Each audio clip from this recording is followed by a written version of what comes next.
Hello, this is Captain Trevor Weber. I just started the recording for the USOF AFROTC Career Field Town Hall, 32 Echo Civil Engineers. Before I get started on the soups to nuts about Air Force Civil Engineering, I wanted to hand it over to the 32 Echo Career Field Manager, Colonel Jennifer Phelps, for a quick introduction and welcome, and then we'll jump into the content. Hey, good afternoon. Thanks, Trevor. Appreciate everybody dialing in today. So I'm the 32E Career Field Manager, and today for today's discussion, we have several folks on the line. So we have Captain Weber, we have Colonel Lori Richter, who is the Dean of the Air Force, the CE School at Abbott. We also have our Officer Assignment Team Lead, Major Sarah Swale, as well as several other folks from our team, and we also have Major Pablo Andrade. So Pablo's on as well. So we think we have a pretty good variety of folks here that can answer your questions, but what I'd ask you to do, Trevor's going to run through some kind of key information for the 32E career field. And if you have questions, throw them in the chat. We'll definitely happy to answer all the ones that we possibly can. If not, get you guys answers as soon as possible. But I think we have, again, between the AFIT team and the assignment team and the career field management team, I think we have a pretty good selection of officers that can answer any questions you have about 32E and what that means to be in our career field. So I'll turn it back over to Trevor. Thank you. Thank you, ma'am. Yeah, very excited for this. I've been excited for a while. Like I said, my name is Captain Trevor Weber. I'm the 32 Echo Force Development Manager. So I work alongside the list of people that Colonel Phelps just mentioned to make sure that we are doing a great job recruiting, developing, and retaining our civil engineer officers.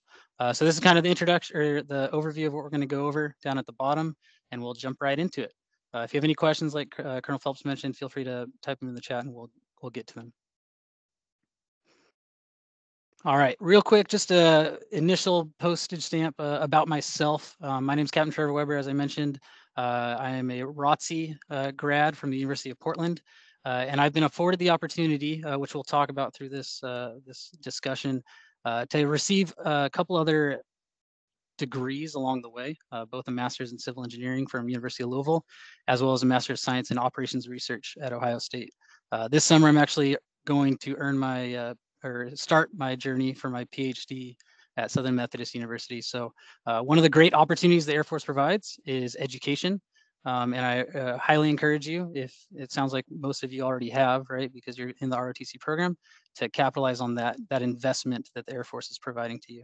I have a 10-year career. I tease that I've had 11 jobs in 10 years. We'll get to that discussion about the goals of civil engineer officers, how we drive breadth and then depth of expertise to become successful and effective squadron commanders. And I've had that experience. I've had 11 jobs, like I mentioned, ranging from the East Coast, Joint Base Langley Eustis, to the far west of the world, far east of the world, if you will, Yokota Air Base, just on the other side of the international date line. And then right now I'm at Wright-Patterson Air Force Base. I'm an instructor here at the Air Force Institute of Technology, the Civil Engineer School, which is really a homecoming for our civil engineer officers. In my career, I've had 2 opportunities to deploy. My first deployment was as a brand new second lieutenant at Naval Station Guantanamo Bay, Cuba. And then just recently as a captain, I deployed to Al Udeid Air Base, Qatar. So this is really the reason on the right side of the slide why I serve, and it's because of my family. The reason I am excited to come to work is because of my family, and the reason that I'm excited to get home is because of my family. And I love the balance that our career field and the Air Force provides for us to have the opportunity to both perform professionally and personally. And then kind of on the side, I tease that my hobby is hobbies. How this ties into this brief is really the discussion about jack of all trades, master of none. You might have heard that before. I think it's a little bit of an insult to say master of none, because we in the CE community want to strive for every officer to become a master of 1 or 2 specialties, right? So jack of all trades, 100%, that's what we need. But don't challenge yourself to become a master in something, right? And that'll kind of drive us into the discussion about why I chose to serve. So similarly to you, about 11, 12 years ago, when I was getting ready to graduate college, I had to choose my career field, right? I had the opportunity to put my picks in, which you have the opportunity in the coming weeks. And this was the list of why I chose CE. It was not my first pick. My number one pick was developmental engineering. My background is civil engineering, but I did have CE on the list for these reasons. And I'm very happy with the decision the Air Force made to make me a civil engineer officer, which we'll get into during this lesson. Okay, so number one, stability. The combat support functions have this great balance of both personal and professional development, which allows that stability for you to learn your job, grow in your job, and then move on to the next step. Number two is leadership. So as a 32 Echo, I saw that I was going to have an opportunity to lead both people and programs very early in my career. And we'll see a video briefly about the impact you have as a leader as a 32 Echo. Third was travel. So in some future slides, you'll see a map of the world. We have over 80 installations that we can be assigned to, not to mention all of the deployed locations in addition to those. And then for professional growth, as you've seen, I value education. I also value credentialing, certifications, and so does the CE career field. And I saw that as a good alignment with my goals. And then moving on to deployments, we'll get into that as well, but the ability to, again, lead, travel, and have that professional growth within the deployment opportunities that you might not be afforded if you are in a different career field. And then lastly, passion for engineering. So one of the things that's special about our career field is not everyone is eligible to be a 32 Echo. There is a list of applicable degrees, which you should have the list, and the list is on a follow-on slide. But I have that passion not just for engineering, but for problem solving, and that's really why we have that list. Is it helps hone in the people that are interested in identifying problems, addressing problems, and resolving them in a efficient and effective manner. And so this is why I chose to put CE on my list. And I kind of wanted to hand it over to Major Pablo Andrade, just to kind of ask the same question. Why did you choose to be, or to add 32E to your list, or why do you continue to choose to be a CE officer? Hey, thanks, Trevor. Can you hear me? Yes. Oh, awesome. Thanks for the question. So yeah, Major Pablo Andrade here. So for me, I'm one of those weirdest sessions that actually came in as an electrical engineer, right? So going through the program, I was kind of looking for something different than, some of those other career fields that, the EEs usually go to, maybe like cybercom or developmental engineering. And like, yeah, Trevor, you nailed it. I think I was looking for more of that leadership experience, right? Talking to a couple civil engineer officers when I was doing my ROTC program. They talked about the deployment opportunities, which I know you're going to cover. They talked about the locations that engineers are going to be able to go and be assigned to, and then that leadership team that I was looking for, it all kind of aligned with CE, and I am so happy. Like looking back, when you're in ROTC, you kind of just throw some career fields on there, and you don't really know what you're getting into. But looking back, I am so grateful that I was given CE because I love this career field. I've been able to deploy, work with great people, great engineers, and enlisted civilian and officer teammates. Yeah, assignments and jobs have been outstanding. So no regrets on my end for choosing CE and continue to choosing CE. Yeah, thanks, Pablo. And yeah, both him and I have a completely different career path, and that's one of the great things as well. Is we don't have a specific mold that you fall in. Electrical engineer for him, civil engineer for me. The opportunities available far outreach what your technical knowledge and background is. So we're going to play a quick video just to kind of get you more pumped up if you're not pumped up enough. And then if someone could just do a thumbs up when I click play to make sure that the audio works.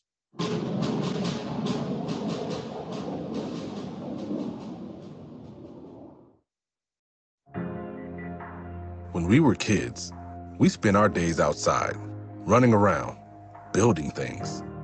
Thankfully, no one ever told us we had to stop. Not that we would have if they'd tried. Of course, now instead of tree houses and bike ramps, We build bases and runways, and pretty much anything else you can think of. When President Truman first signed this Air Force into existence, we were given the job of building it into the most dominant Air Force in the world. Done. For over 70 years, we've been leading the way, putting a roof over every airman's head and every billion-dollar bomber. What we build will last for 50 or 100 years, so we have to get it right. And if something does break, you can bet we're the ones that call to fix it. In fact, if it's inside the fence line, it's our responsibility. If there's a fire, we're there to put it out. If Mother Nature pays us a visit, we clean up after her. And if one of our enemies makes the ill-advised attempt to attack our base, we make sure they wasted their time. It doesn't matter when the call comes. We grab our gear and go to work. The defense of this country doesn't follow normal business hours, so neither do we. Give us a day and we'll turn a barren patch of land into an operating base in any environment. If an earthquake takes out a country, we'll be the first to raise our hands to go in and get it up and running again. That's what we do. We're civil engineers. We're Red Horse and Prime Beef, firefighters, EOD techs, and emergency managers. We're military and civilian. We're a lot of things, but we all took the same oath. So no matter what uniform we wear, the mission comes first. If there's a problem, we figure out how to solve it. A lot of people don't know our names, but I guarantee you they know when we've been there. Because at the end of the day, whatever wasn't working is. Yeah, we may run into a lot of challenges out there on the construction site, but what you'll never hear us say is, we can't. If this Air Force can think it, we can build it. Aim high, Airman.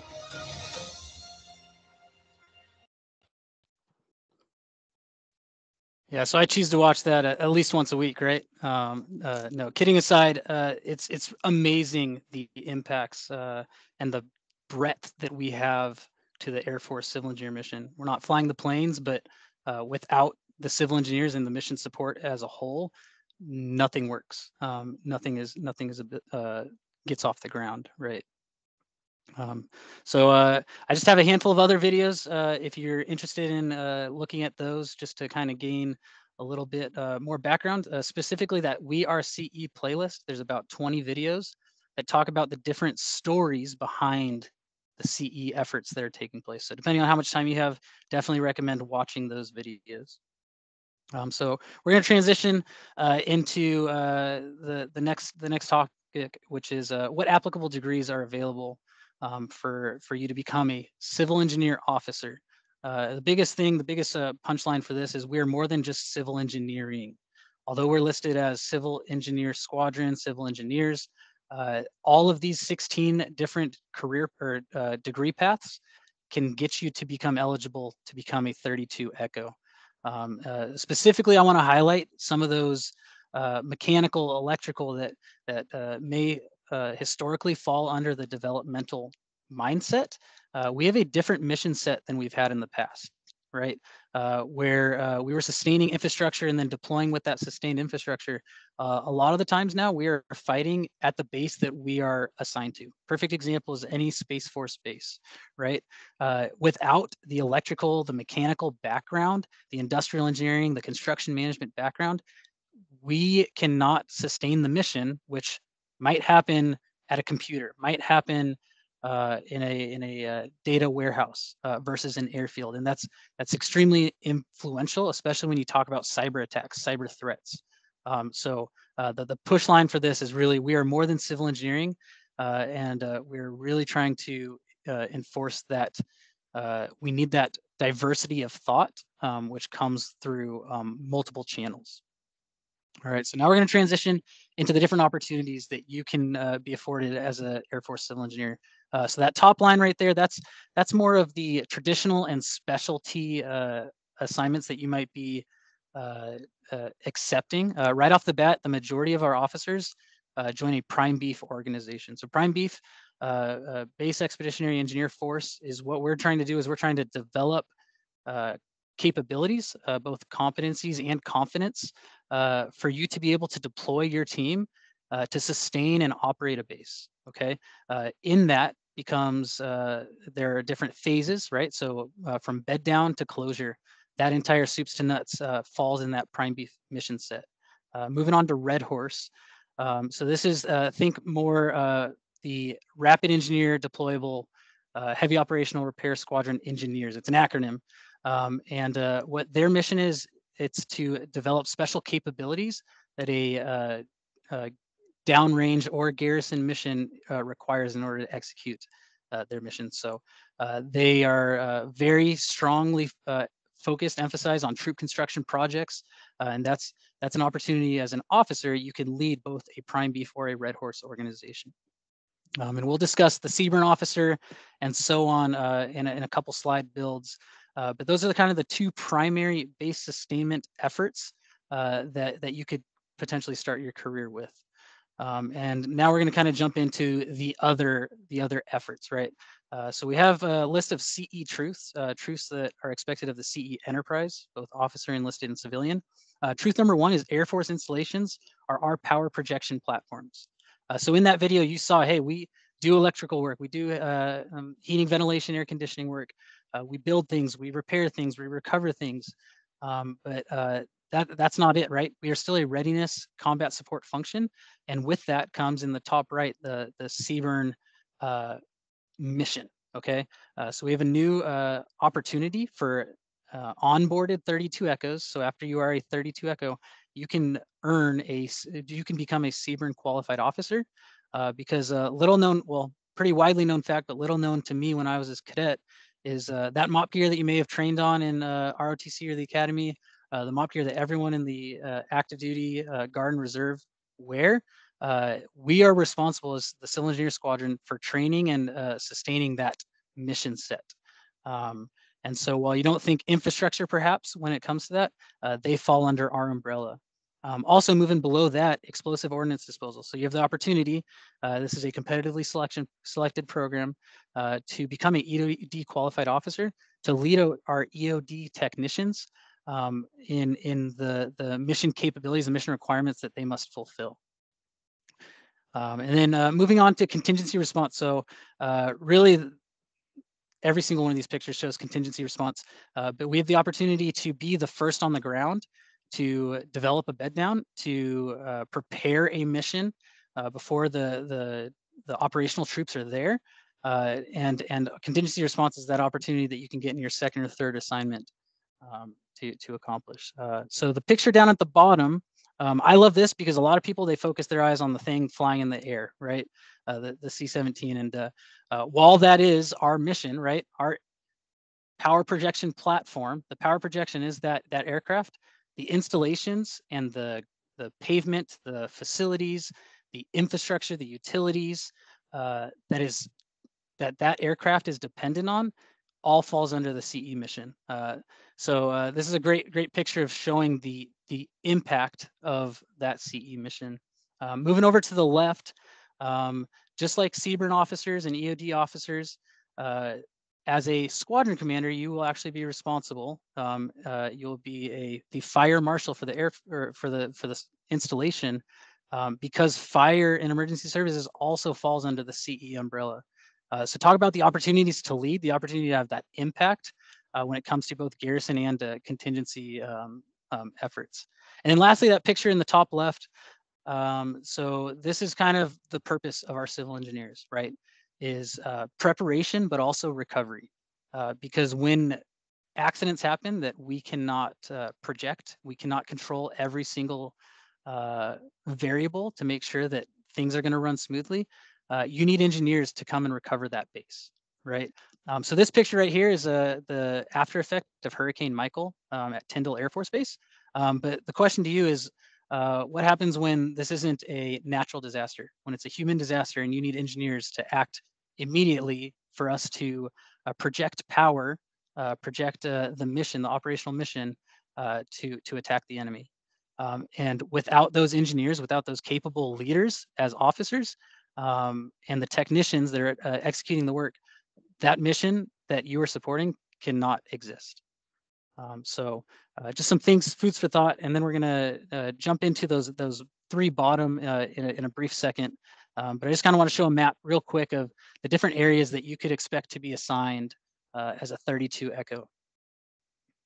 So this isn't a fully inclusive list because there are deployed locations that you can track to. But as you can see, across the US, we have engineers, and also overseas, you have significant opportunities to make an impact, both to the US and the civilians that we support, but also our partner nations. So now I'm going to transition to that second line, those three programs that have a little asterisk next to them. And like I mentioned, there are a couple competitive selection programs that you can apply for once you are onboarded as a 32 Echo. The first one is Education with Industry. So we send a couple officers every single year to integrate with a private company, be it Amazon, IBM, Jacobs, and the list goes on, Tesla, to understand what the private sector is doing when it comes to optimization or operations as a whole, and then bring that knowledge set back so we can be more effective as Air Force, as an Air Force enterprise. The next program right there in the middle is Engineer Personnel Exchange Program.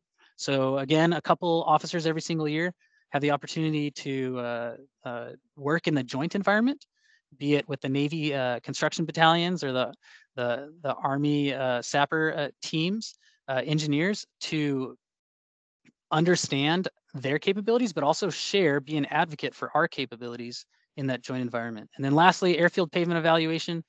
So if your thing is pavements, asphalt, concrete, soils, mechanics, geotechnical engineering, then maybe APE is a good opportunity for you. You get to earn your master's degree, and then you become a airfield pavement evaluator that travels the world evaluating those airfields on a regular basis to make sure that we can project the power that we need.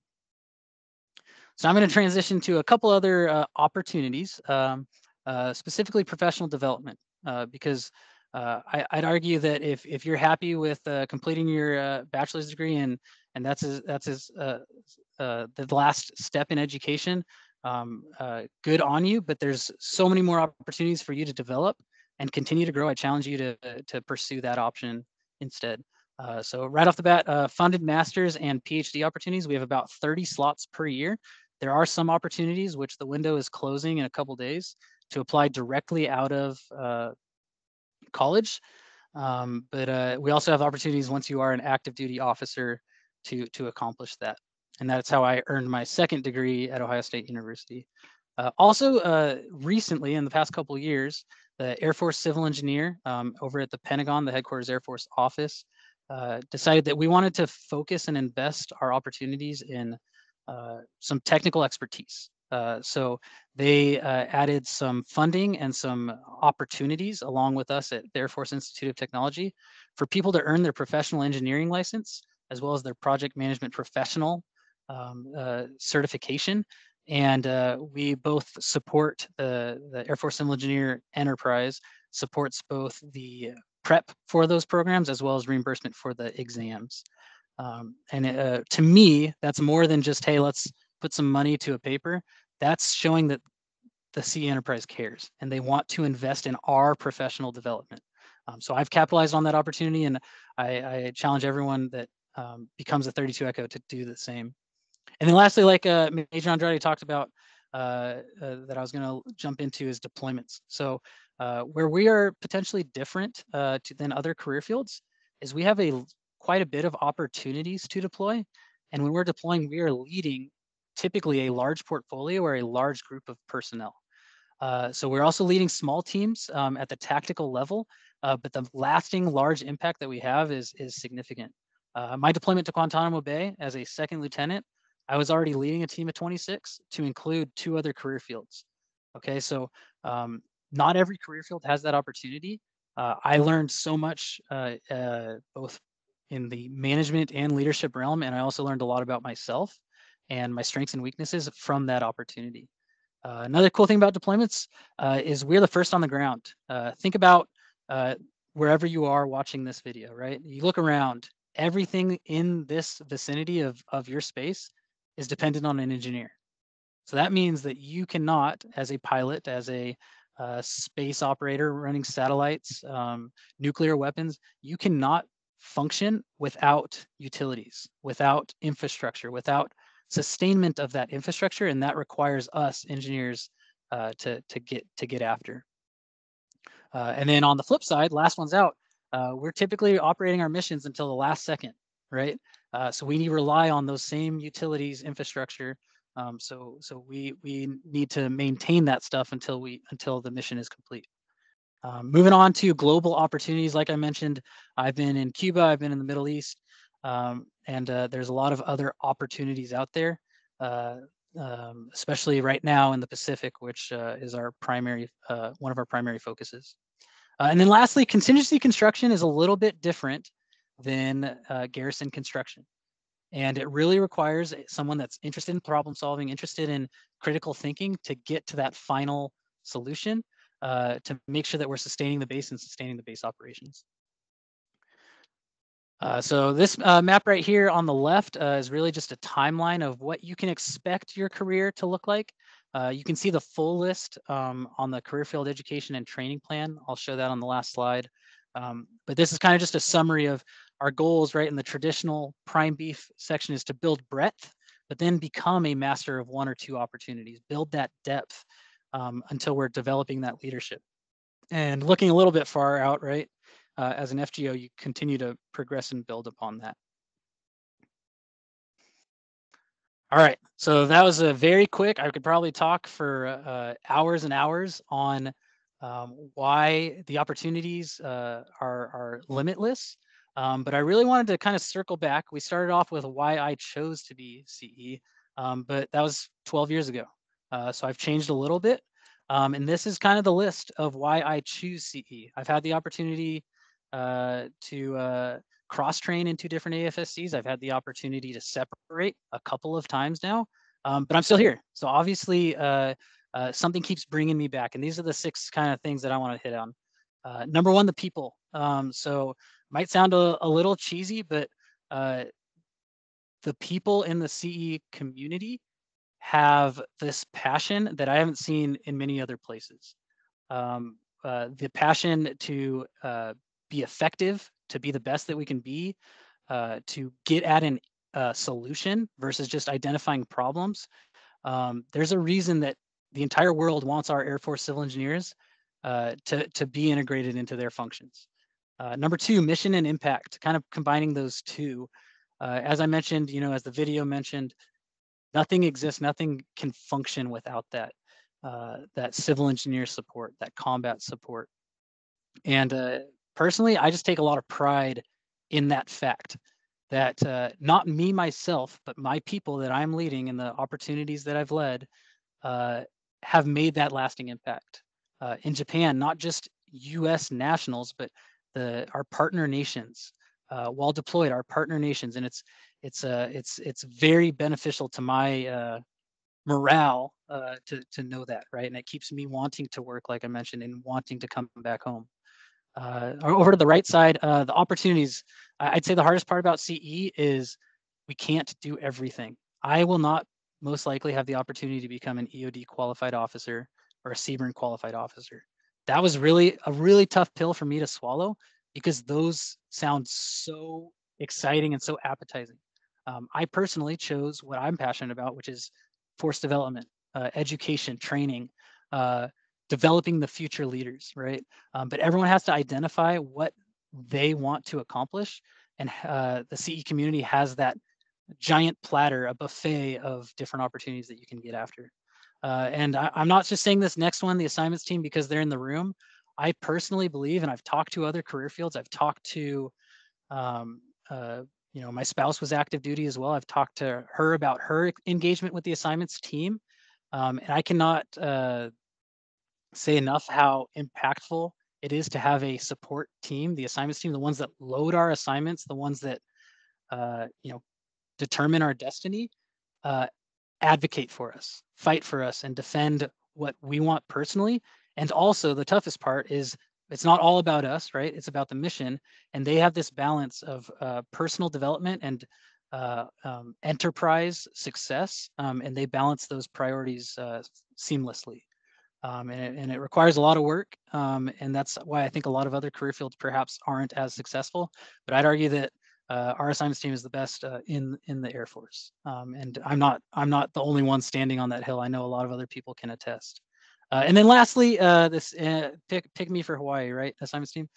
No, joking aside. Lastly, the biggest thing, and the reason I put it twice, is the people. Okay, so the CE family is more than just your assignment and your workspace. When you PCS, when you have a permanent change of station, the CE family follows, because you're ingrained in an organization that understands the culture and the importance of inclusion, and it's extremely impactful. And it goes beyond just the people wearing the suit, right? The civilian CE family, the enlisted CE family, the retired and separated CE family is a reason that I have chosen to stay, to determine that I want to do a career in this 32 Echo career field. It's because of the impacts. And then I always, my wife always says, you never know the impact somebody has on you. And that's 100% true. Is a lot of the people that have made significant impacts on myself probably have no idea. They were just doing their job because they are passionate, care about the mission, care about the impact, and want us to be successful. So this is me, because I'm in the education world, so I like always having an opportunity to just kind of mentor. But this is kind of my advice, regardless of whatever decision you make. I put it at the end, so hopefully everyone gets to watch the whole thing and they can get this sage advice from a mid-30s person, right? But really, it's embracing every opportunity. But most importantly, is never be afraid to do 3 things. Okay, as leaders, we are tasked to make decisions and support the decisions that our superiors are making, right? So never be afraid to make a decision. Number 2, never be afraid to ask a question. We do not know all the answers. I do not know all the answers, and that's okay. Humility is a very important thing as a leader. And then lastly, never be afraid to say, I don't know. It's more than just 3 words. It shows trust in the people that you're leading. And saying I don't know and having them help you get to that answer is extremely motivating, both as a leader and as a follower. So that was my quick 30-second advice on just kind of what's in my head. But this is the last slide. Really, it's if you want to know more, the resources are out there. If you want to be plugged in with what we're providing to the career field, you can get connected with the A4C events team, the CE Weekly, which is a weekly newsletter sent out about different efforts going across the CE enterprise. And then always reach out, contact a 32 Echo near you. If you can find my contact info, feel free to reach out. Otherwise, direct questions to the org box listed. So that's really kind of all I have. Like I mentioned, we could probably talk forever, but I wanted to honor your time and keep it brief. So with that, we'll pause for any questions.